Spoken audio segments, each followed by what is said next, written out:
وزیر اعظم عمران خان اپنے دیگر وعدوں کی طرح عافیہ صدیقی کی رہائی کا وعدہ بھی بھول گئے ہیں۔ پرویز مشرف کی کتاب میں کیے گئے اعتراف کے حوالے سے کمیشن بنایا جائے اور عافیہ صدیقی کی رہائی کے لیے سنجیدہ اقدامات اٹھائے جائیں۔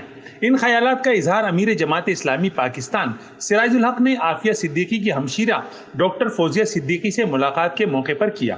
ان کا مزید کہنا تھا کہ اپنی بہن اور بیٹی کو کوئی بھی دشمن کے حوالے نہیں کرتا، لیکن بدقسمتی سے ہمارے ملک میں حکمرانوں نے خود پر یہ بدنما داغ لگایا اور ضمیر فروشی کی بدترین مثال قائم کی۔ تاریخ میں 1400 سالہ تاریخ میں بھی اور پوری انسانی تاریخ میں ایسا واقعہ نہیں ہے کہ حکمران نے اپنی بیٹی کو، اپنی بہن کو پکڑ کر دشمن کے حوالے کیا ہو، فروخت کیا ہو۔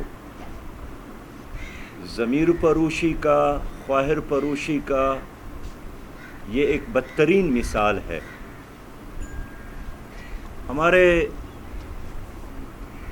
قومی اسمبلی میں، سینٹ میں، صوبائی اسمبلیوں میں بارہا حکومت سے یہ مطالبہ کیا جاتا ہے کہ ان کے رہائی کے لیے حکومت اپنی ذمہ داری پوری کرے۔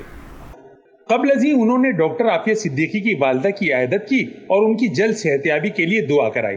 اس موقع پر جماعت اسلامی کے مرکزی نائب امیر اسد اللہ بھٹو، امیر صوبہ سندھ محمد حسین مہنتی، امیر کراچی حافظ نعیم الرحمان، نائب امیر مسلم Pervez, secretary Karachi منیم Zafar Khan, deputy secretary یونس بارائی اور سیکریٹری اطلاعات زاہد عسکری بھی موجود تھے۔